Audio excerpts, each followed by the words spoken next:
Hello everyone, and welcome back to Nailing Your Thesis, our course on how to perform research. In previous sessions we have discussed the research process, the core set of research methods that students should be familiar with, and also how to write up research results as a final thesis or even a research paper. Now we will look at publishing your paper, what journals and conferences are and how they work, and later on how peer review and the publishing business works. As part of publishing a paper, you need to be aware of its context. For a final thesis students, there may be only that one task at hand and hence one thesis, one paper. But in the context of a research group, there may be many more papers in the work, and all of those need to be separated from each other so that there's not that much overlap that a paper might get rejected for self-plagiarism. Or in more general terms, a research group, and certainly a student who is working within a research group as part of the final thesis, a research group has or should have a publication strategy. The publication strategy has the purpose of maximizing the academic value the group gets from the research work that it performs. Where to publish then becomes one consideration. For computer scientists, the ACM and the IEEE are perhaps the most important publishers, providing you publication venues, that is, journals or conferences. Here you can see a couple of examples. For example, in software engineering, the ACM provides the Transactions on Software Engineering and Methodology journal called TOSAM. It provides conferences like the Foundations of Software Engineering conference or the Object-Oriented Programming System Languages and Applications conference called OOPSLA. These are the hardcore, in this case, in the examples case, top-tier journals and conferences where you can publish in software engineering at the ACM. In addition to research journals and research conferences, there are also magazines, which may look like journals. They are periodicals that reach your doorstep as issues of that magazine, maybe 12 a year, one for each month. But unlike research journals, their content is much more diverse. Some of the papers in a magazine may be proper research papers that have passed peer review and hence quality assurance, but many other articles in there may just be opinion pieces, etc. So it's not wrong to publish in these magazines, but as you assess a particular paper, you need to watch out where in that magazine it was actually published, what section and what academic value is ascribed to it. I just gave examples from the ACM. The IEEE has matching journals and conferences, so there's the Transactions on Software Engineering, the main IEEE journal for software engineering, and then there are the conferences like ICSE, International Conference on Software Engineering, or ICSR, International Conference on Software Reuse, etc. The IEEE, catering to practitioners mostly as its members, also provides magazines like the ACM. In the case of the IEEE, it's the Computer Magazine or the IEEE Software Magazine. Like for the ACM, watch out for the positioning of particular articles in there and the academic value they have. Talking about publications, we need to understand of how the publishing venues, the journals, conferences, etc. fit together. Here is the classic view of things from more traditional disciplines. You basically have a hierarchy of ever higher quality papers that are also developed over time like this. So as you start out research work, you may be developing research notes that could be published by your institution as technical reports. No peer review, no quality assurance going on here. It's more like a log or noteworthy insights, but not necessarily quality assured about your research work. You might then go out and try a small paper at one of the many workshops at the conferences of your subdiscipline.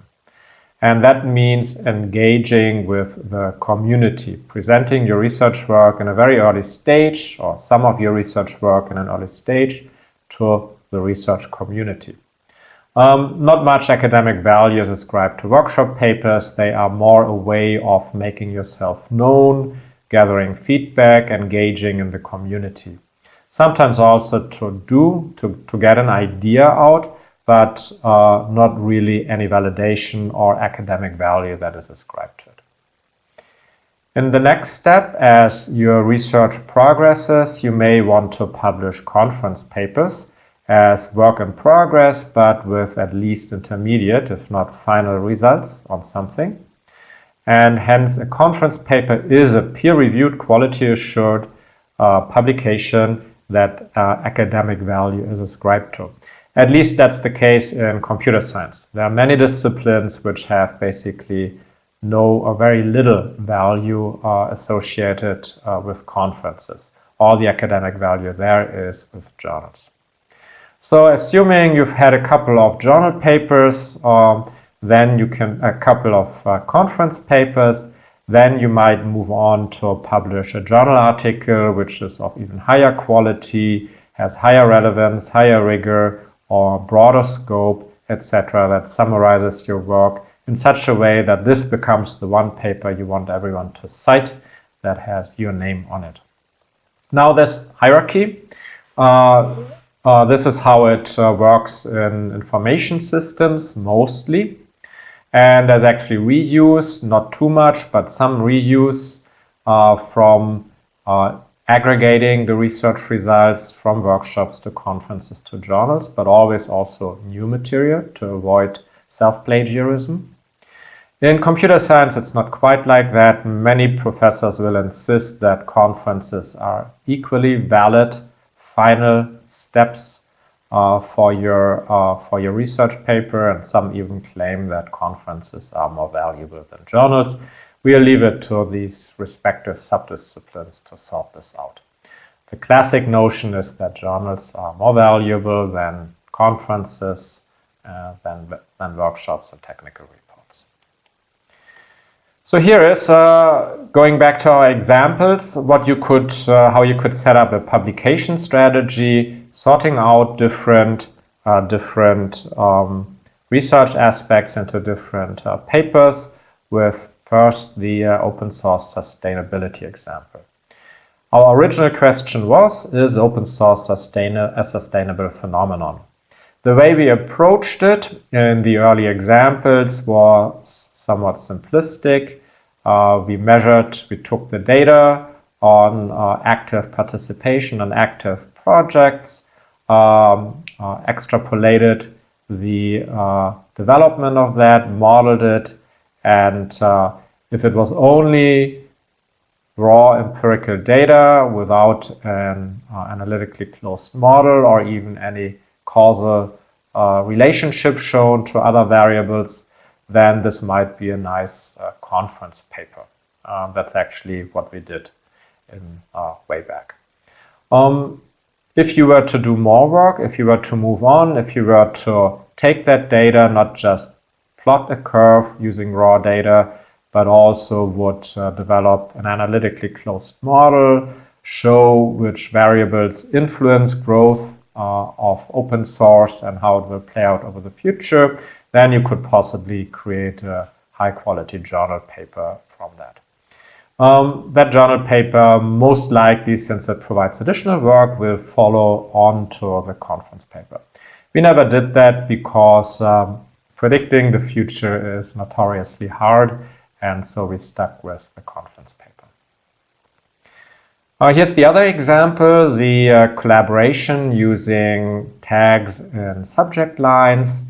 You could possibly submit and get accepted a proper journal paper in which you present the theory that you developed from interviewing developers, etc. If it's full circle, you can certainly go for a journal, even full circle meaning both theory development and theory validation. Theory development being, say, interviews to get to the meaning of tags, and validation means, for example, the survey that we showed, which would confirm these hypotheses that formed the theory. Then you could certainly go for a high quality journal issue. Slicing the research work into different aspects, you could develop a tool now. You have a theory, but that's all really just in the minds of researchers. You could now, as follow-on research, develop a tool, design an implementation of a tool for open source email collaboration, for example. And that would be innovation following onto a validated theory of how people collaborate. And well, if it's only about the tool, how you designed it, how you implemented it, it's probably a mediocre conference paper. If you don't have any particular claims or hypothesis you validate, it might not even be accepted because some will argue it's just engineering work. It's nice that you built a tool, but so what? Now, if you moved on further and actually used the tool to show how, say, the tool and the theory it embodies now improves efficiency or productivity of software developers, then you might be back in the land of high quality journal papers, because not only do you have a theory that you test, you now have additional hypotheses. For example, that codifying this theory and supporting it with a tool will actually make people more productive. But in order to get that paper accepted, you actually have to do the research work, meaning you have to get to hard data in which you show how productivity increases. That might be controlled experiments you do in which you expose users to your tool. So these are different ways of looking at research results, their quality, and how they might match different expectations of publication venues. Underlying all this is this old framework which we introduced in the beginning of the course. At any given point of time, the two determinants of quality are independent of measurement by way of getting papers accepted in journals or not. The underlying determinants are the relevance, the assumed relevance of the paper, and the scientific rigor in its work. These dimensions are largely independent. You will never get a paper accepted that is highly relevant but has no rigor. That would be an opinion piece. Well, you get it accepted, but not as a research paper.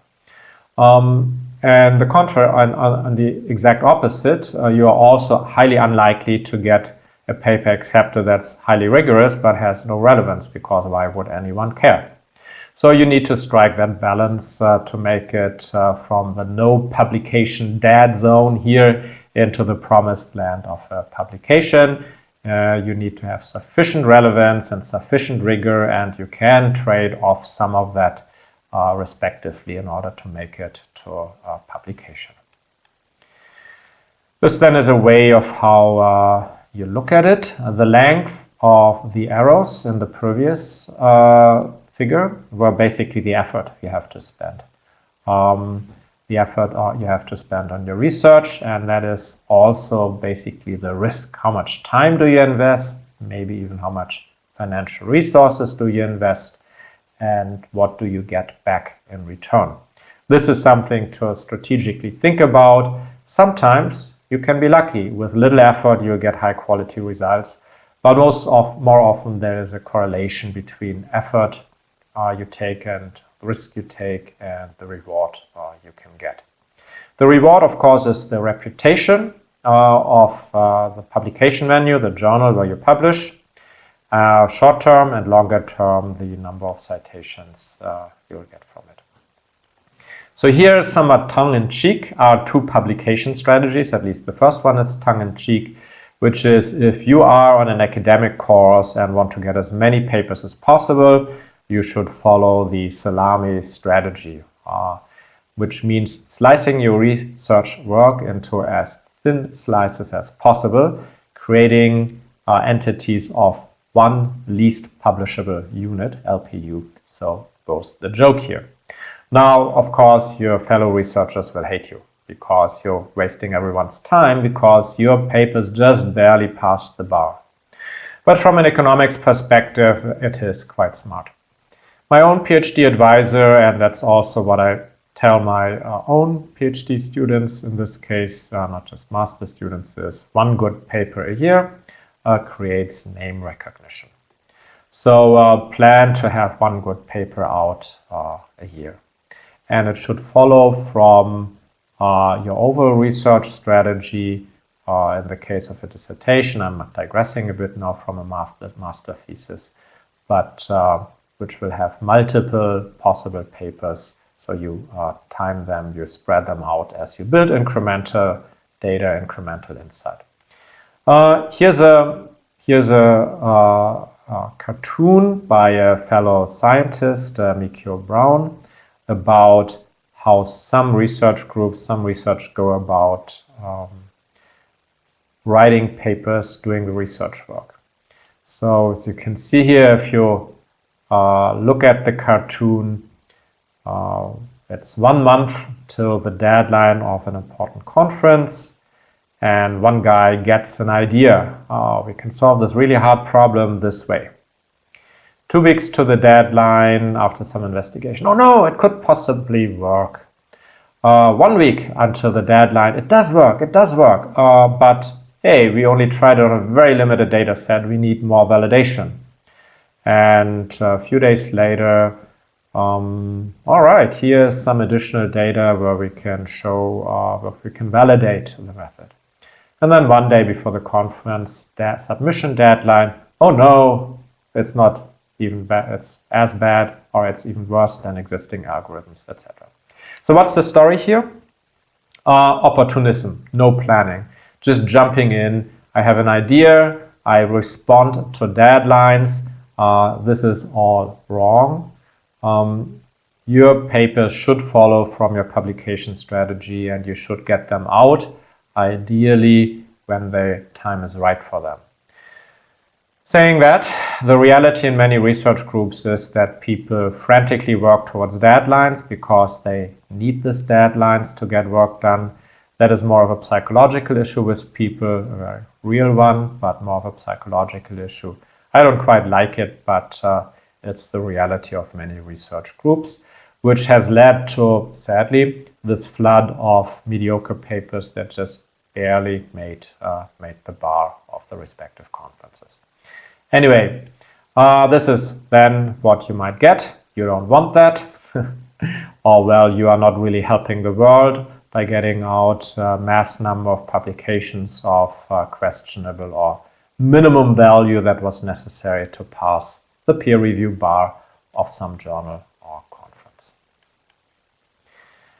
So as you plan the publications you want to write, you do need to look at the reward you'll get, meaning the value of your publication. So you need to understand that. And that value is measured in 2 ways. First is, where did your publication appear?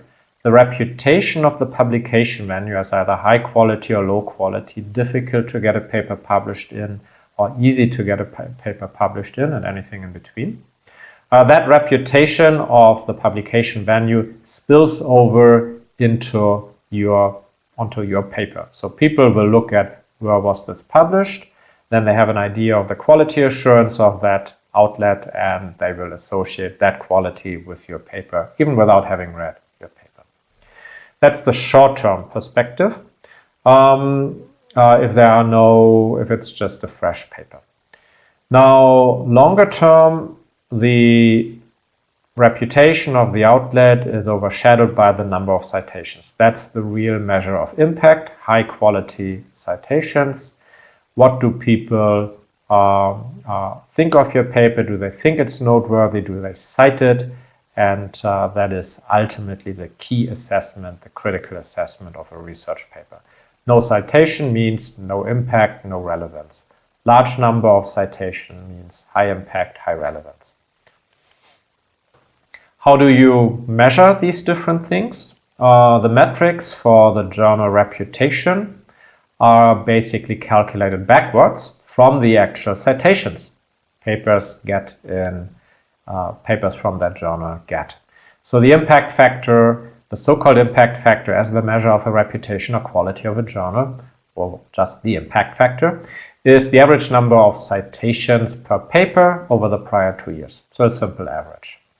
And traditionally, this value has been provided for journals, but increasingly is also being provided for conference, partly because of the pressure of computer scientists to have their beloved conference be recognized, but also because the providers of these services are commercial services, and of course they like to extend their product offering to make more money. It's debatable whether impact factor says much, but since we don't have anything better, that's what most people go by. So here you can see the impact factor from the ISI Web of Knowledge, the service provided by Thomson Reuters, for a couple of journals. I'm just providing a screenshot. So for example, there's the ACM transactions on the web. That's down here, lower part of the screen, ACM transactions on the web. It has a 2-year impact factor, the standard impact factor of 0.871, and over 5 years it goes up to 2.381. Of course, over 5 years you get more citations, so the impact factor must go up as you widen the time window for which you calculate the average number of citations. And so you can rank order these journals based on the impact factor and say this is a more reputable journal than another one. Looking at one particular journal or magazine, some argue, the Communications of the ACM, which is the flagship magazine of the ACM, it has quite a nice impact factor. 2 years is 1.9. 5 years 2.1. And again, this particular journal or magazine is a hybrid in that there are research papers in there, so that would be quality publications you assume, but there are also opinion pieces, so any particular article in there needs to be looked at individually, and as a consequence also these impact factors are somewhat questionable for such a hybrid journal, which is neither a pure research journal nor just a mass market publication. Here are a couple more impact factors, specifically geared or of interest to software engineering researchers. There are the ACM magazines and journals and conferences, even though the conferences don't have an impact factor yet. The value for the CACM you can see here is higher than the one in the previous slide. So I must have taken this at a different point of time, so apparently it went down over time. And you can see how TOSEM, for example, has a decent impact factor as the ACM special journal specifically geared towards software engineering researchers. You look over to the table for the IEEE, and you can see the magazines are also pretty nicely, the flagship magazines, Computer, IEEE Software, also nicely cited, meaning they have a reasonable impact factor. But really the interesting one is the TSE, the transactions on software engineering, with an impact factor of 3.7 over 2 years and 4.8 over 5 years. And that's the real winner. So that is the most prestigious place where you can publish in software engineering as measured by the impact factor and also, I think, by community consensus. The other, so the impact factor determines the value of a particular publication venue, and which then spills over to your particular publication that appeared there. That's a short-term measure. The long-term measure are paper citations, and here, of course, the number of citations. Ideally, as you use any one of these services that count the citations for your research work, they will only count high quality research citations. There's lots of other stuff that possibly could cite your work. So somehow you need to weigh them, which isn't always easy because you need to interpret the source which is referencing your work. Some services do that. So here is Thomson Reuters Web of Knowledge. This is quite an old screenshot for what Thomson Reuters counts as citations to my work. So there's an old paper, Framework Development for Large System, which only got 22 citations. Not very much, but these are highly constrained set of sources, which is all those other research journals that Thomson Reuters considers relevant. You move on to Google, which much more liberally, Google Scholar, which much more liberally counts citations. But Google Scholar really counts everything in the kitchen sink, so it's not just research citations, it might be homework from students that somehow ended up on the web that cites your work. And while that probably is also an aspect to impact of your work, it's not really a high quality research publication. In any case, Google Scholar here nicely lists on rank orders all my publication in the example case and how it developed over time. As you look at such a publication list, then you have various measures of determining the overall value of all publications, the outcome of your publication strategy over time. And the main measure here are the H-index and then something called the I-index that Google Scholar provides. The H-index tries to measure both breadth and depth of your impact. It's the largest number, H, that H publications have at least H citations. So you want a large number of publications with a large number of citations. So you'll do poorly if you only have one highly cited publication, but no other publications. And if you really just have So that's another questionable metric, but again, we don't have much better. As you now have sliced your research work, as you now understand the potential quality and reputation or academic currency you'll get back from a publication, you'll have to think about how to match it. On the one hand, the quality of your work, on the other hand, the expectations on quality of a particular publication venue. So you need to try to match that. Typically, you will try to go as high as possible to get the biggest bang for your buck, for your research work.